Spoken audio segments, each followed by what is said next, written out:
течение следующих 3 дней мы будем обсуждать производство, модный бизнес, образование, креативность и развитие торговых отношений между странами в области легкой промышленности. По итогам прошлого года соглашение, заключенное на БРИКС плюс Fashion Summit в Москве, открыли отечественным дизайнерам дорогу на международный рынок. Бренды-участники Московской недели моды вернулись из зарубежных недель мод с предложениями о сотрудничестве. А сейчас хотела бы предложить нашим уважаемым спикерам и участникам обратить внимание на экран. Послушаем приветствие министра культуры Российской Федерации Ольги Борисовны Любимовой. Дорогие друзья, приветствую вас на 2-м международном форуме BRICS плюс Fashion Summit. В Москве в концертном зале Зарядье собрались представители более чем сотни государств, включая страны БРИКС, Азии, Ближнего Востока, Латинской Америки, Африки и Европы. Рекордное количество участников подчеркивает растущее значение модной индустрии как площадки для культурного диалога. На саммите будут обсуждаться важные темы, касающиеся международного сотрудничества, поддержки локальных брендов, инноваций и устойчивого развития. В этом разнообразии прослеживается стремление к многовекторному сотрудничеству, где культура становится связующим звеном между государствами. Особое место в программе занимает выставка «Наследие», на которой можно узнать образы, хранящие в себе национальный код. Обращение к своим корням помогает дизайнерам из разных уголков мира привлекать внимание к своему творчеству, что важно, и культурному богатству своей родины. Желаю участникам плодотворной работы, новых открытий и вдохновения.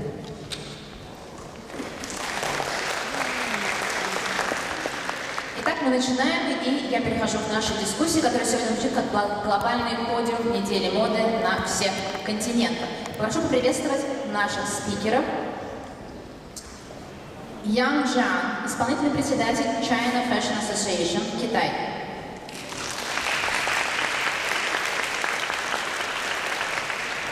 Сьюзан Сабе, основатель Egypt Fashion Week, Египет. Стефан Манзини, основатель Soweto Fashion Week, ЮАР. Хайден, основатель Asian International Fashion Week, Сингапур. Нанда Якс, ассоциированный директор Гватемала Fashion Week, Гватемала. И Мохаммед Эль-Сагир, основатель Доха Fashion Show, Катар.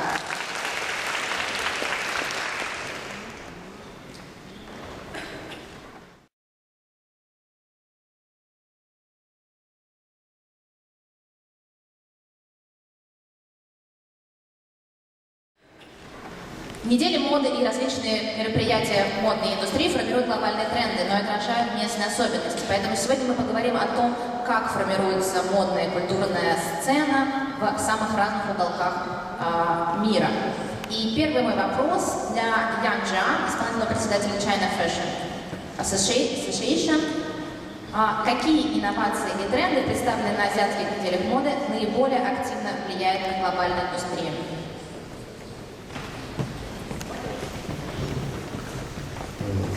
主持人，我这次是第2次来参加咱们的金砖国家的时尚峰会。今天我到了以后，发现有对话的嘉宾都非常年轻。果然，这个时尚是年轻人的世界。那么，我想回答刚才主持人提到的这个问题。从我们中国这个 China Fashion Association 这个机构主办的中国国际时装周上，能呈现的这个趋势来看，主要是受到了3个方面的影响一是这个全球和国家的这种对产业发展的这种重视程度和这个发展的方向，再有是整个市场消费群对消费需求的变化，另外还有时装周这个平台本身对自身发展的一些要求，这3个方面对时装周的呈现和内容有很大的影响。那么对于中国 China Fashion Week 来说，它主要是这几年一直围绕着科技、时尚和绿色这3个方面，在进行内容上的一些呈现。那么，比方说在科技方面，这种可持续时尚、环保材料，和其他的一些天然显微材料的新材料的运用方面。另外就是包括中国本土文化元素的呈现方面，另外新的消费形式的打造方面，新的售卖形式的这个创新方面，等等吧，这一方面是我们这几年在时装周上出现的一些新的形式。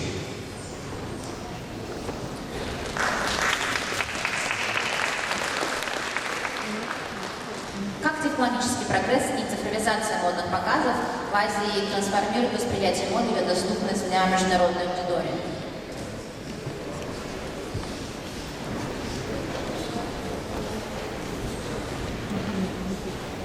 Да, это вам вопрос. 从这个时装的表演方面啊，中国现在的这个模特的这种呈现的水平，应该是跟国际是同步的啊。中国像 China Fashion Association， 我们这个机构有一个职业时装模特委员会，它有全国的超过170家的模特经纪公司是我们的会员。它这些模特经纪组织除了参加国内的时装周以外，也会参加国际上的各大时装周啊。另外，在整个表现方式方面，包括这个虚拟 AI 技术的这种发展，我们也有很多新的一些表现形式啊，给这个所有的观众和消费者带来一些新的体验。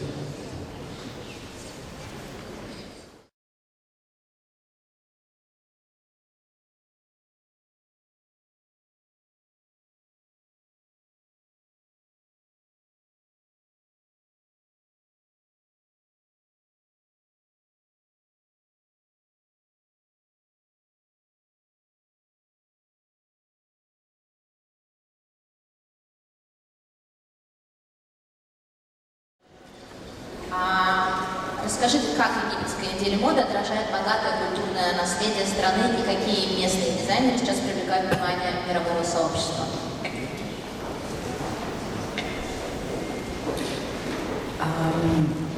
Good afternoon, or good morning. First of all, I'd like to thank the organizers for bringing us here together in Moscow, which is an amazing opportunity to connect with so many mind-like fashion industry members, which is also very important to build relations and to grow one's own industry.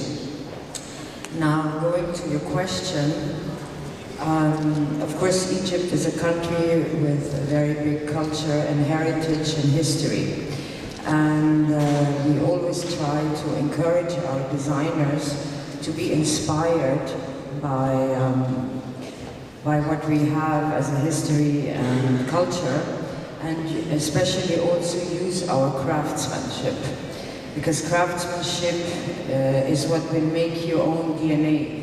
It's what will make you be different than anything else in the world. I always tell them nobody's waiting for another Chanel outfit, because thousands of brands do it, and you never do it as good as Chanel does at the end of the day. But still, the problem we face, and we've seen it over and over again, with trying to push craftsmanship, is that craftsmanship's biggest problem is the supply chain. And when young designers, they usually look for investors. They don't have the money to build their own business. And an investor, a VC, will always look for a brand that can grow and make the money in mass production. So when you work with craftsmanship, you fall back to trying to find funds from non-profit organizations, and it's usually not very sustainable. You get a fund for a year and then it's gone. So you are in this dilemma of how to guide your brands, what direction to take in design and production. As for Egypt Fashion Week, of course, I say we are very blessed to have a country that a lot of people want to come and see. So it's a tourist destination, so if you tell people, oh, we're doing Egypt Fashion Week, everybody tells me, oh, we want to come. So it's an easy step, which still, of course, so we try to we had our first Egypt Fashion Week last year, and we did it in two very historic places, and of course, taking all our guests around and showing our heritage and culture. And also, which is very important for us, is the Egyptian cotton industry. The Egyptian cotton industry has a very long history.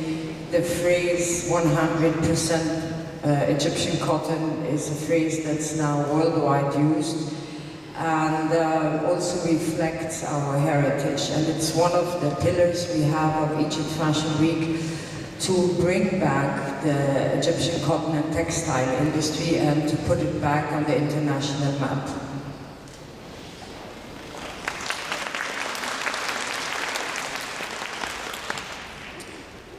Скажите, как развитие недели моды в Египте способствует поддержке местного малого бизнеса и ремесленников?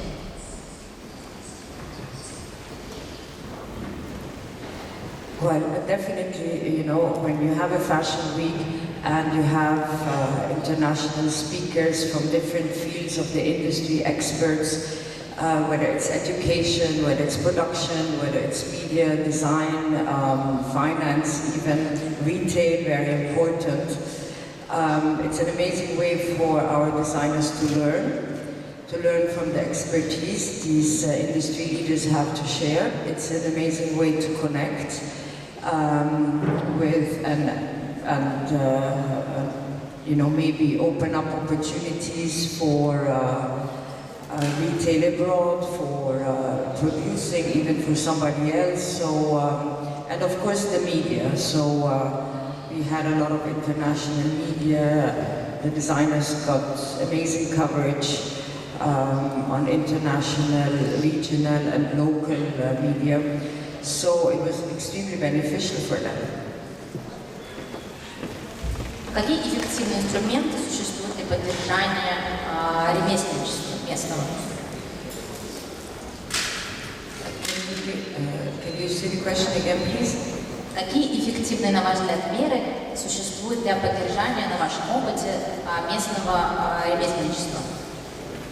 Well, for the local craftsmen, I mean, it's difficult to say that we have tools as you have a few organizations that are backed by the government or by non-profit organizations that support craftsmanship, especially as a CSR, because most of the time they are also women that are the craftsmen. So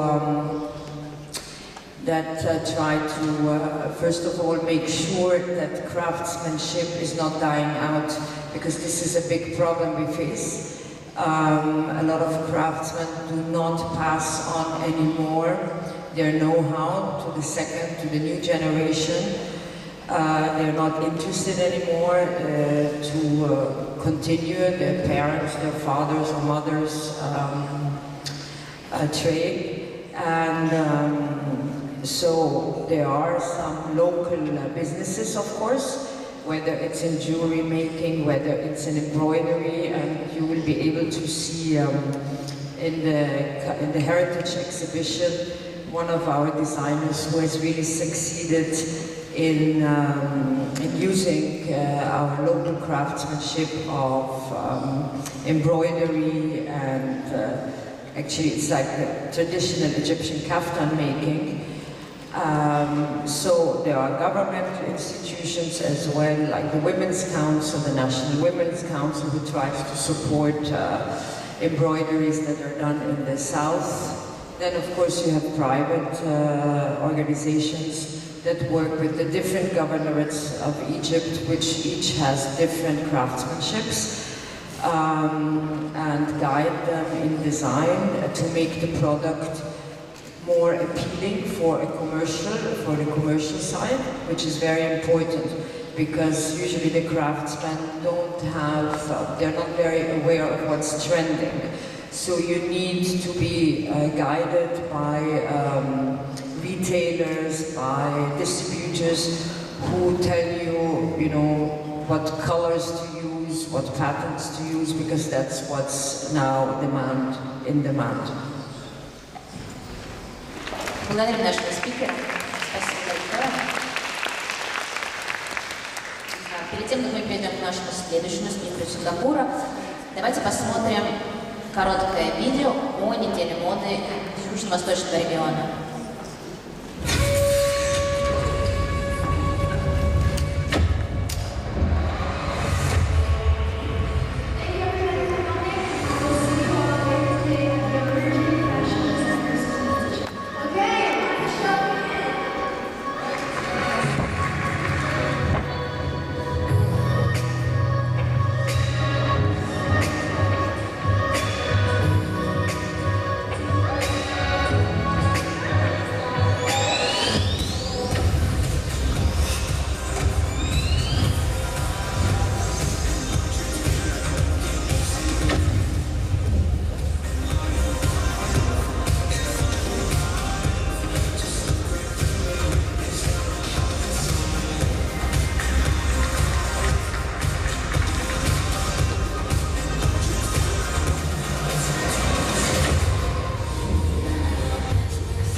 Good morning, ladies and gentlemen. I'm truly honored to be here before you guys to talk about what ASEAN National Designer Showcase and ASEAN International Fashion Week and its remarkable mission.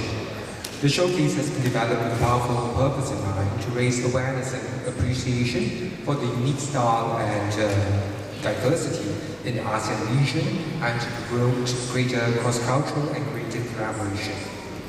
In a world where fashion knows no boundaries, the ASEAN International Fashion Week seeks to celebrate the individuality and the heritage of the region. It is a platform where we can come together to recognize the beauty and the differences and the creativity that emerges within our diverse cultural interset. To answer your question about what are the trends that ASEAN International Fashion Week has, one is about sustainability and eco-friendly designs, focusing on sustainability practices, eco-friendly fabrics, recycled materials, and zero-waste production.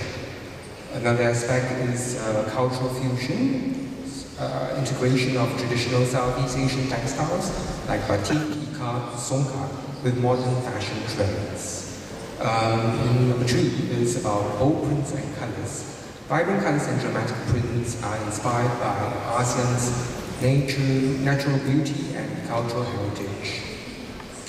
And 4, minimalism meets opulence. Minimalism silhouettes paired with luxurious fabrics like silk, satin, brocade, balancing simplicity with extravagance. 5, gender-neutral fashion. Emphasis on androgynous, unisex fashions with oversized cuts, neutral palettes, and versatile designs. And now, number 6, we are moving into technology integration, growth in fashion tech, including wearable technology, smart fabrics, and augmented reality.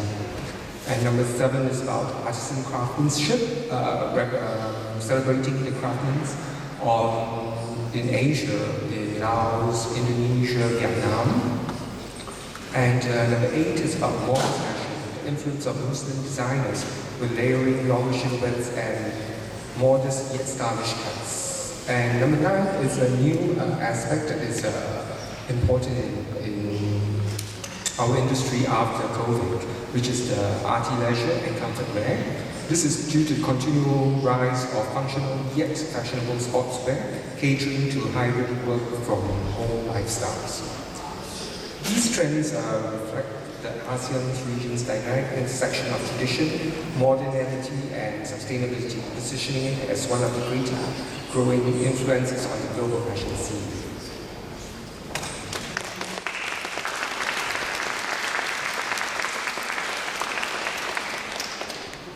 Как Asian Fashion Week содействует интеграции и развитию модной индустрии среди стран Юго-Восточной Азии?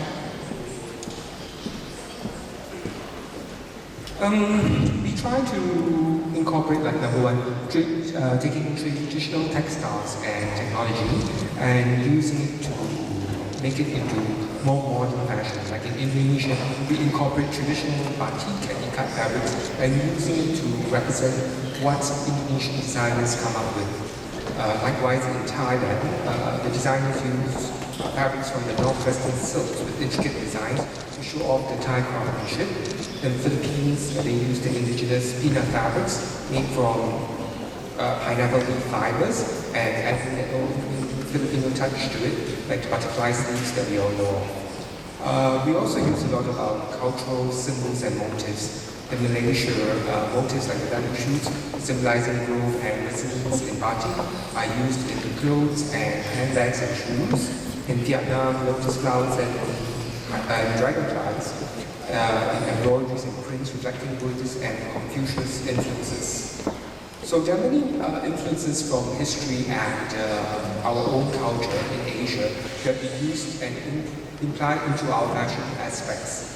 Like in Singapore also we blend what our four nationalities of Malay, Indian, Chinese and Eurasian and put it into our fashion aspects of trendy, cultural influenced clothes.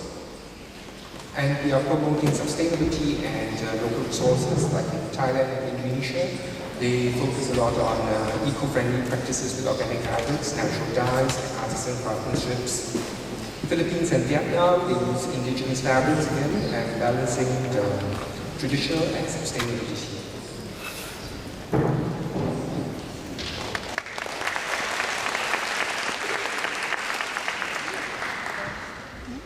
Скажите, как Asian Fashion Week влияет на экономическую ситуацию в странах Юго-Восточного региона? How does it influence the situation? Impact is in many different ways. The key points would be like sponsorship. Stronger economies lead to more corporate sponsorship and government support for fashion events. Economic downturn results usually in fewer sponsorships, smaller budgets, and scaled down productions. All this is due to the economy and consumer spending is affected. In prosperous times, consumers like to spend more on luxurious items, creating demands for new collections from the designers. Economic struggles shift consumer spending from practical to or affordable clothing, affecting sometimes how the designers participate in these fashion weeks. So fashion weeks are based on what the economy is. So it's a cycle up and down. So we also hope that in the future also more fashion visionary partners who come in and support what Fashion Week has to offer.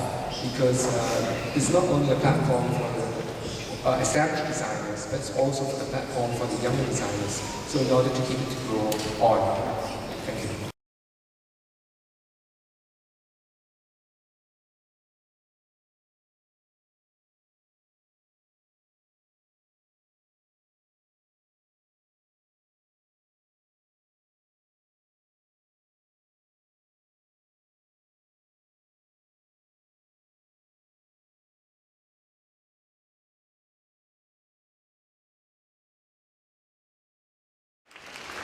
С удовольствием передаю слово следующему спикеру, основателю Совета Fashion Week.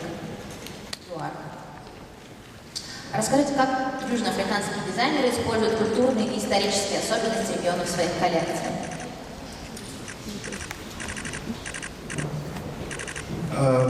Thank you very much, moderator, and so I thank everybody for coming out tonight, this morning. This is a great turnout, and thank you to the other panelists for joining this panel. The South African heritage and culture, the designers we've seen, they use a lot of, we have about 11 tribes. Each tribe has got a fabric, and they use those fabrics to create the outfits they create. We have artisans, we do have people who do beadwork. So depending on the culture that a designer may come, even if they don't come from the culture, but if it inspires the designer, designers tend to adopt that and make it work for them if they manage to build a market for it. It's a very niche market, not everybody wants to wear cultural every day. Mainly it's for events, it's for special occasions, but there are people who wear it traditionally because of the work that they do. So it depends on when the designer does the market research on their market and then build on that. So this goes back to the tribe. Each tribe has got its own fabric, and the fabric is the one that determines the direction the designer takes.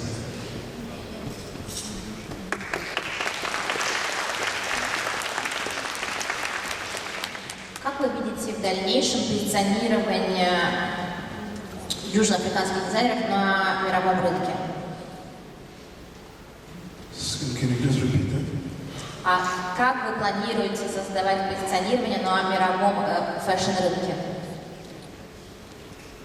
Well, the best positioning for designers and any fashion house from South Africa would be taking on a cultural position, because everybody wears clothes around the world and it's already out there. We've had situations where bigger fashion houses appropriate South African culture. So the only way for South African brands, and what we've seen is them creating their own fabric, and when they do that, they position themselves as unique as brands. That's what has been happening to avoid replica and seeing brands overseas. They just see it online and they just copy and paste or find ways to appropriate our materials. They're very expensive though, hence not every designer in South Africa is able to take that position. It would have to be a plan and a vision that's carried out over time and over years. That's the strongest position. We've got the Lesotho fabrics, the Shweshwe, the Zulus. So all these fabrics, when they're positioned very well by certain designers, they create their own niche market, which is then able to be globalized. And that puts them in a very strong position internationally. It avoids a situation whereby you just buy fabric that we know that our biggest manufacturer of fabric is China, and you see that a lot in South Africa, and then the only thing that you have is style. Style can be appropriated over time. So your best bet is style plus fabric, that then positions you very strongly.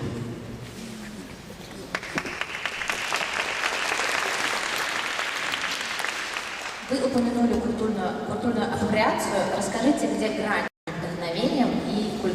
апроприации?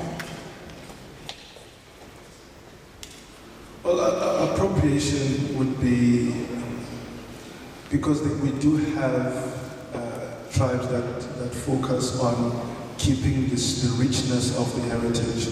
If you're going to go to maybe a South African village and then you're inspired, something of that inspiration is to go back to that tribe or that inspiration, where you got the inspiration from. But when you appropriate, you just simply see a line, or you go to that village and then you are inspired, but then you don't see the need to give back to that society. You just take it with you. You globalize it because you have the resources, you have the finances, you have the position to do so. So it's more like a David and Goliath situation, and the smaller brands can't stand a chance when that happens. So the best position for a global brand would be to give back to that community. If you come to South Africa and you're inspired by the sort of prints, then if you've managed to find a group who are doing that, maybe reinvest in that and let them help you to manufacture that and globalize it, instead of doing it in your home or internationally, and you do it on your own, and you sell the culture that the culture that inspired you to do the outfits. I think that's the border.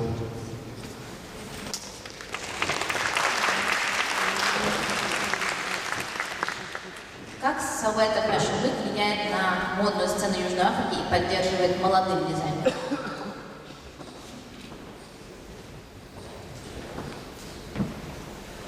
Salvetta Fashion Week is one of the biggest fashion platforms on the African continent and in South Africa.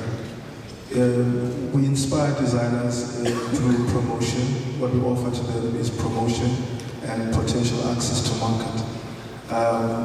South Africa is actually the biggest economy on the African continent. So that positions us to be able to do a lot of things in terms of promoting designers and building our fashion industry. We have access to 3D. We have access to, we've seen designers create 3D clothing in South Africa.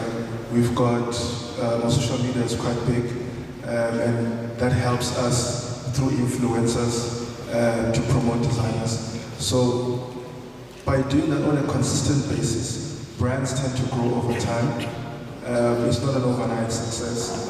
Fashion is a very, especially local markets, it's a very strange market in terms of preference of the clients, preference of fashion houses, all of those things coming together, and then you as a fashion brand growing yourself from one designer to a fashion house. That's a process. And as fashion platforms, we need to consistently be there for the brands. And when the younger ones see that, they also get inspired to grow. Even now, we've brought in a South African designer, but he's an emerging designer.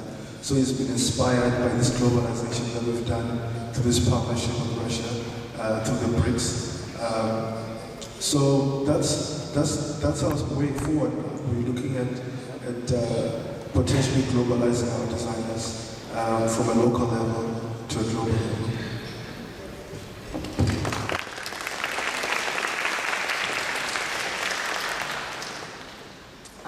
Инфлюенсеры очень важная часть модного бизнеса, они несут идею дизайнера, коллекции. Как в вашем регионе работают с инфлюенсерами в рамках недели моды? Influencers I guess the name itself is quite speaking. They influence brands, they influence people, they influence, especially they are influencers that focus on fashion. And that helps a lot because they're already working with other fashion brands, so when other people in fashion look at them and say, oh, so this one is doing this now, and they actually have access to even potential sponsors, and those sponsors look at that and say, oh, our person is doing Fashion Week, how can we get involved in Fashion Week? So those elements, little elements that influencers bring, the beautiful thing is that most influencers have positioned themselves for a particular market. So there are those in fashion, there are those in crafts and art, there are all those who are influencers in music. So it makes things a lot easier. So when you select an influencer, you look at whether they have an interest, an invested interest in the fashion space, and that helps in terms of the collaboration, the partnership with the influencer.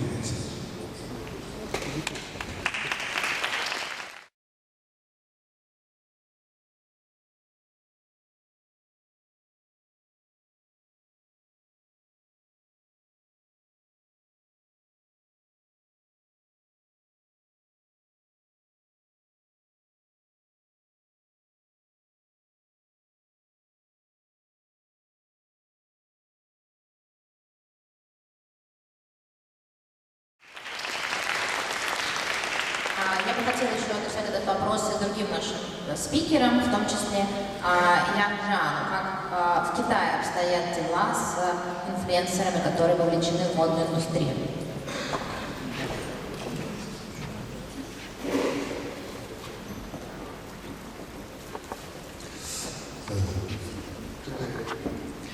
中国这个品牌的这个营销方面，在20年前，中国的服装企业喜欢用明星作为代言人，而且会在传统的媒体上、广播电视啊、这个时尚刊物上，做宣传、做推广。当然，一开始的时候效果也非常好，但这些年随着整个消费形势，大家生活方式的改变，包括媒体传播形式的改变，也涌现出了很多的网红。但是网红现在主要是作为，尤其是3年疫情，中国的直播销售，这个发展的非常的迅猛，很多品牌把它的营销都放到了线上。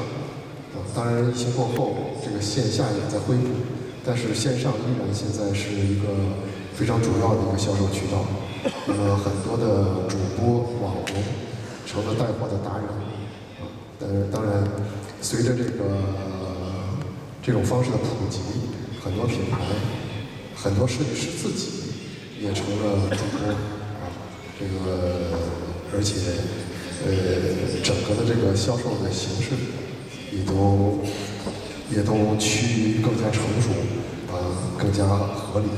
因为设计师本身，他对自己的产品就非常熟悉，将会摒弃了去请网红达人这个带货的这个不好的一面。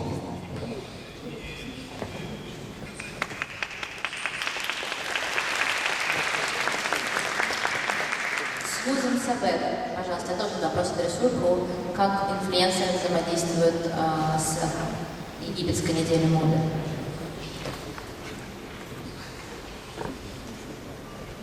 Well, I think probably since Instagram started, it helped a lot of young designers to come out. They wouldn't have never had the opportunity to become a brand, to launch a brand, if it wouldn't have been for Instagram. And their sales are started there, and they used it as a means to grow, whether directly with the customers or attracting retailers. So definitely Instagram and influencers are a big part of the business. The young designers were also able to reach out to social media influencers to give them their product to get promoted. So for us, Egypt Fashion Week, of course, we had all influencers in Egypt attend, whether they were invited or they came on their own, because we couldn't reach out to everybody. And they definitely are the new platform for marketing, for young designers, as well as, of course, the ones that are really picked by the top brands, because since there are so many influencers now, of course the brands that have the budgets really look at results, and often the micro-influencers have become more important for luxury brands, because It's who's the target, who's the audience they reach. Yeah, and to summarize this, of course, social media influences has become one of the top mediums to promote the brand. Спасибо. И прежде чем мы перейдем к следующему спикеру из Гватемалы, посмотрим двухминутное видео о гватемальской неделе моды.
Я адресую вопрос Нанде Як, ассоциированному директору Гватемала Fashion Week. Ну, судя по ролику, довольно масштабное мероприятие. Расскажите о результатах, о масштабах, как это все происходило, сколько подключается дизайнеров обычно в Гватемала Fashion Week.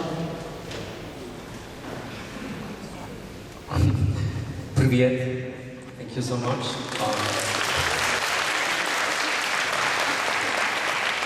First of all, I would like to start saying Sakarik Iwanogel, Kinkotik Numal Inkogara, Kintak Utsiliwach, Iwanogel in Ah Ishimodel. Good morning, everyone. My name is Fernando Yash from Guatemala. I previously spoke in Maya Quiche language, which is an indigenous language from Guatemala, from the ancient kingdom of the Maya Quiche, which I'm descendant. Today I represent not just Guatemala, my organization, but also the Mayan people. So I'm very happy to be here for the second time. It's such an honor to share our expertise and our knowledge. Sometimes you don't realize all the effort that you put in your event. Sometimes you are behind the backstage, you don't sort until you are in front of Russia. And you see your video and you're like, oh wow, that's huge. You know, but it has taken us 10 years to build this event. Let me check my notes. When we started 10 years ago, we thought about what contribution Guatemala could give to the regional industry in Latin America. We didn't want to replicate something that already existed, not just in the big fashion capitals of Europe or North America, but also in our own region. When thinking on our event, we realized that fashion was not an integral part of our society. It was something very new that Guatemalan people used to see in the big fashion capitals. So in our first edition, 10 years ago in 2014, we presented 8 designers, from which 7 were Guatemalan and 1 was Mexican. For this year edition, we are presenting more than 45 Guatemalan designers and 15 international designers. And it has been a huge shift for us. But how was it done? While betting and creating opportunities for designers to show the greatest that we have in our country, which is our culture, an ancient textile heritage and ancestral artisanal techniques, by integrating the artisan and indigenous communities of Guatemala with designers, creating programs of technification for the communities, and providing a platform to showcase their work. We have created an emerging platform that is now turning into a reference in the case of study in our region. Although we see global trends changing season after season, we as Guatemala Fashion Week are committed to showcase timeless collections, to redefine the new luxury, which is handmade fashion.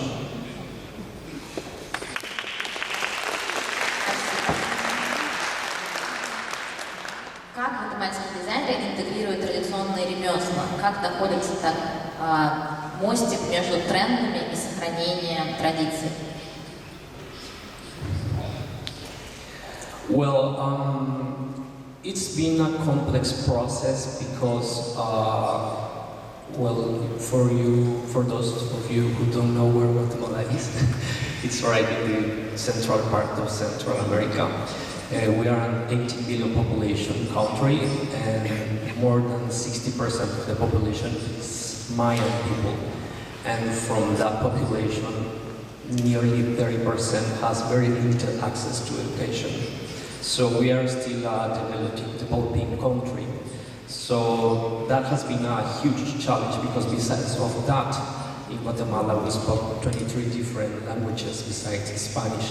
So it's kind of complicated to integrate different communities from all over the country to speak one language. And what we have done is create programs of technification for the artisans that have very limited access to education, and by giving them tools of color trends, what is happening around the world, in the artisanal world, and creating fairs of contacts with designers so they can show their products and their techniques to designers, so designers have the chance to envision the opportunities they can create with products, and that way we merge the artisanal world with the designers. That had resulted in a very successful experiment, almost in a way to say, because although Latin America has very similar characteristics, each country is very different, Guatemala is the 4th country with the biggest artisan population in Latin America, besides Mexico, Colombia, and Peru. And we have studied their cases as well, which are kind of similar but are not the same. So we took a little bit from this, a little bit from that, and we created a kind of Frankenstein program, and then put it in Toronto, Guatemala, and the result is terrific, and you just saw part of it in the video.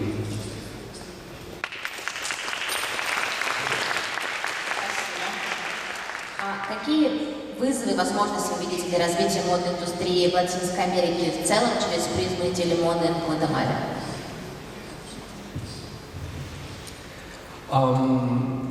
Well, besides being associate director of my organization, Guatemala Fashion Week, I work as well as public relations director, and I have the opportunity to work with many designers across Latin America. And what I have seen across the region is a common problem that was mentioned previously, is that the big brands are competing with our own designers. You know, Latin America is a very vast region with more than 500 million population. We all united by one same language. So it's very appealing to the North American and Western European labels. And every day we see more and more brands coming into our region. So for most of the Latin American designers, that is a challenge. You know? So what I see is that our platforms, I can see some of my colleagues from Latin America here, from Panama, Ecuador, Nicaragua, other countries from Latin America. What we have seen is that our platforms have become a window to showcase the talent of the designers. So that way the fashion weeks are becoming more relevant. And what is beautiful to see is that every day more Latin American designers are becoming huge names in the North American market or Western European market. And they started in our platform, so we have seen them grow. Some of them have been finalists for the famous LVMH prize and stuff like that. So, but they started in our platform, so that is a confirmation that the fashion weeks across Latin America are very relevant.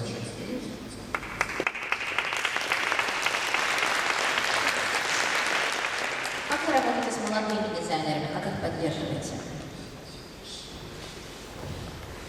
Well, I can speak by my platform, but I can see the same as well in some other platforms across Latin America, is that during our fashion weeks we have different branches. For example, in Guatemala we have a branch called Academy, where the top students from each university that has a fashion school showcases one talent in one night during Guatemala Fashion Week.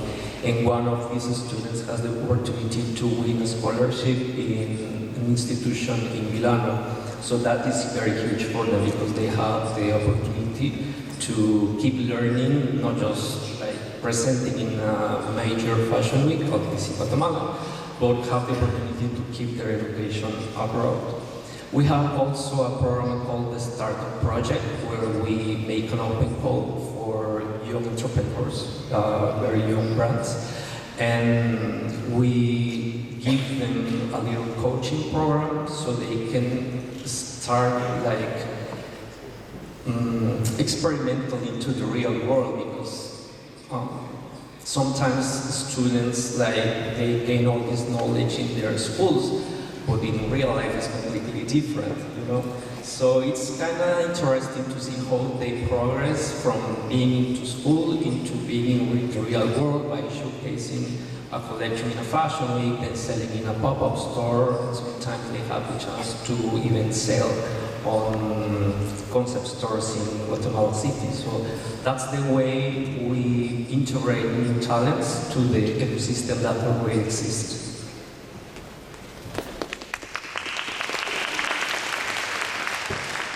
А среди потребителей пользуются ли популярностью локальные бренды в большей степени, нежели чем мировоизвестные марки?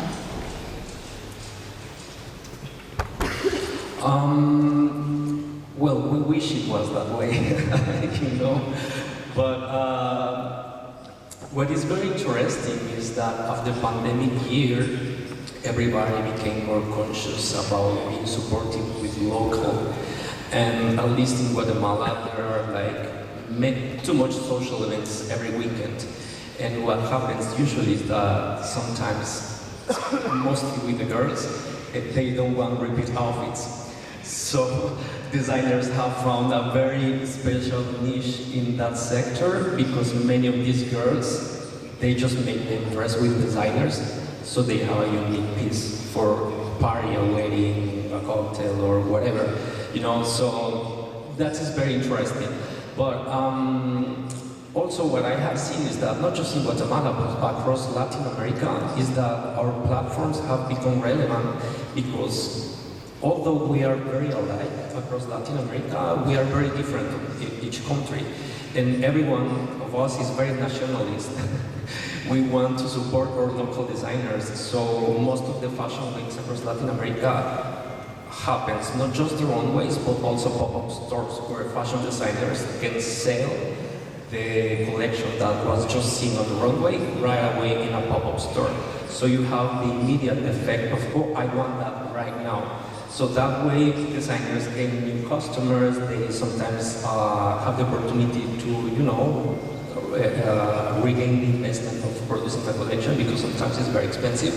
So that way, I believe that fashion weeks have like a very solid platform for designers to show because they see an opportunity to grow.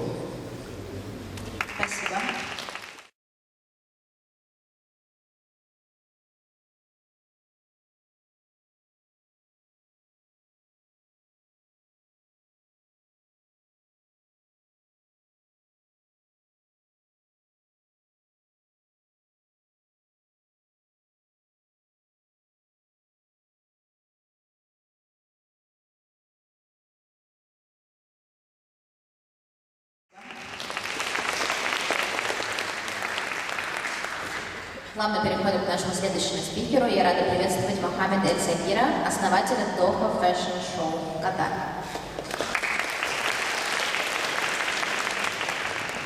На самом деле почти тот же вопрос, как культурные традиции и современная мода в Катаре находят отражение Доха Fashion Show.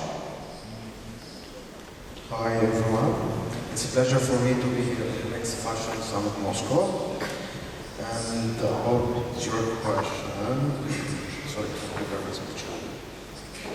Qatar culture, tradition, and the Doha Fashion Show are reflected through modest clothing, traditional fabric and design like abaya and kaftan, which are modernized with style and the global trend. The event helped local designer and gain global exposure through media, international partnership, and high-profile audience showcasing their talent on an international stage.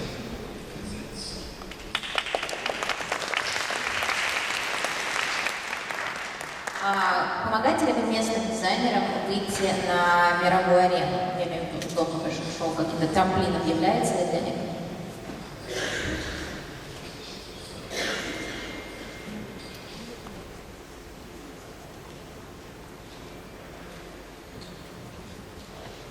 Yes, to promote responsible fashion, we do that.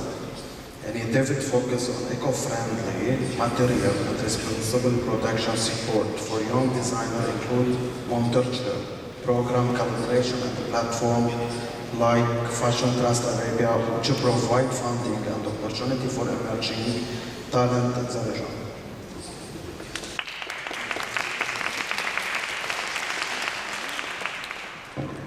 Как обстоят дела с устойчивой модой? Является ли это трендом?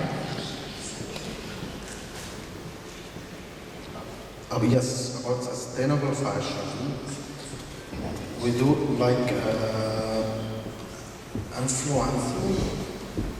You can say it about that because we have a profound role in the shipping trends, both locally and regionally, where strong presence on platforms like Instagram, TikTok, YouTube, and between the global fashion world and the traditional Qatari culture, they showcase how international brand can blend with modest fashion, reflecting the regional value while still embracing global trends. Thank you.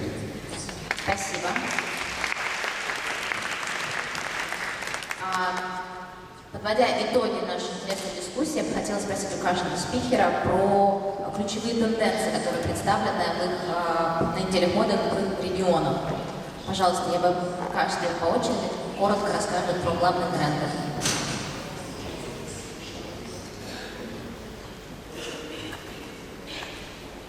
In the Middle East, in the Middle East, we often see a blend of bold color, luxurious fabric, and intricate design.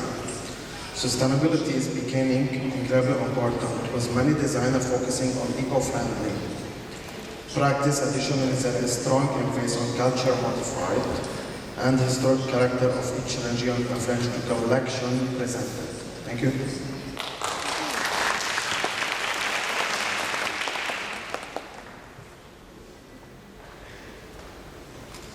Please, next.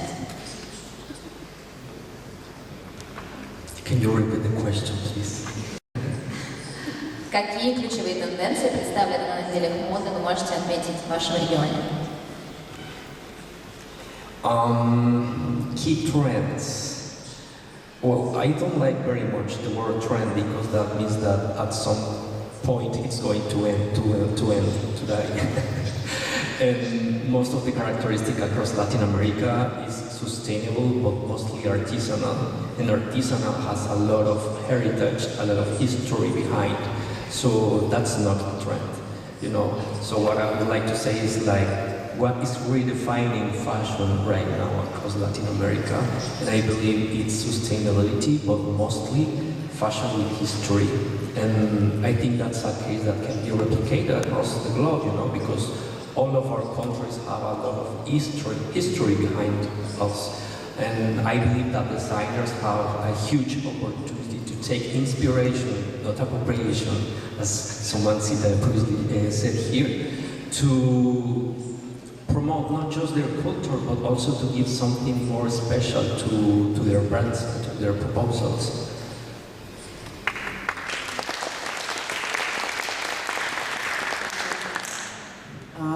Of course, let me say, since it's a fashion week and we want our designers to appeal to a global audience, of course, because all of them aim. The use of minimalism, meeting opulence, that's a big trend, and gender-neutral fashion, and a new trend of AI technology, integration of AI digital prints and other means to generate different kinds of fabrics that can be used to make clothes, not only the indigenous fabrics. Modest fashion, promoting it to a different region, and how it has become more stylish and not just conform to the traditional norms, and the new norm of the art leisure and comfort wear because of after the pandemic, the hybrid work from home lifestyle. These trends reflect what ASEAN's region, dynamic intersection of tradition and modernism and sustainability, and this is some of the growing influences that are on the global scene at this point in time. Thank you.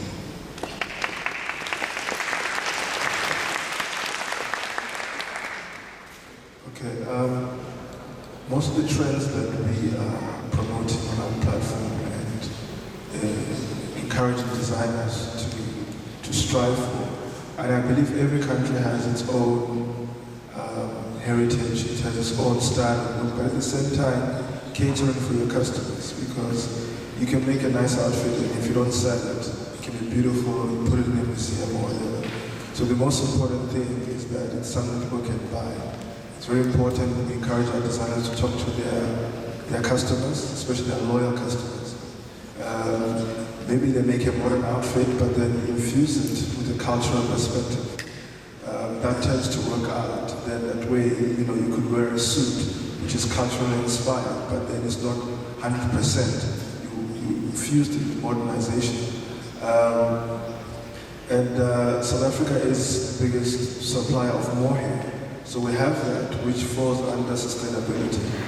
Sustainability, it's growing, it's a growing trend, even though it's quite expensive for the middle class. But over time, people are starting to move away from fast fashion and believe in local brands. That's a very key thing that you promote on the platforms. It has to relate to the customer.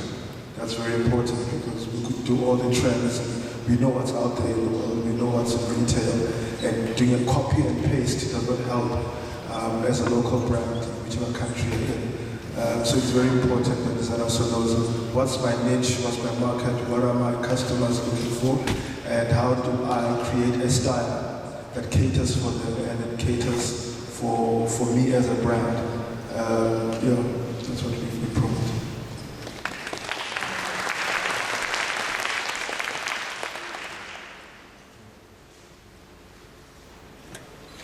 今天这个论坛一直在谈论一个关键词，就是趋势，说了很多趋势。我想，作为时装周这个平台，它就是新材料、新技术、新设计、新产品发布的一个展示窗口。那么每个时装周都在这些方面不断的进行创新。说到趋势，可能每个时装周或者每个国家、每个产业不同区域，可能有不同的这个特点。但是我想，作为时装周，作为时尚产业，它就是一个不断变化的，不断追求创新的这么一个产业啊。所以针对中国市场来说，我们的时装周，它也是市场的晴雨表，是时尚的风向标。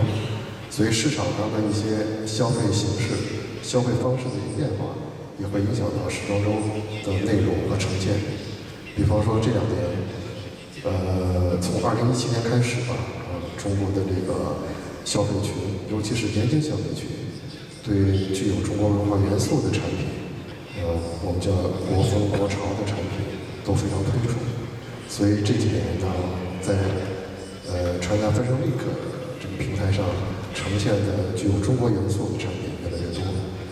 那么从刚刚结束的2025春夏时装周来看，有将近50%的这种品牌发布都具有中国元素。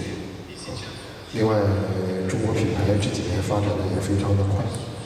从2023年，我们每年的11月11日是电商购物节，在线上的这种销售。像去年从著名的销售平台这个天猫来看，双11的时候，一共有402个品牌，服装品牌，销售额超过1亿元人民币，大概是1500万美元吧。402个品牌，超过了1500万美元的销售。这里边有60%，243个都是中国品牌，也这个现在也说明中国的消费者，尤其是年轻消费者，对本土的品牌越来越认可。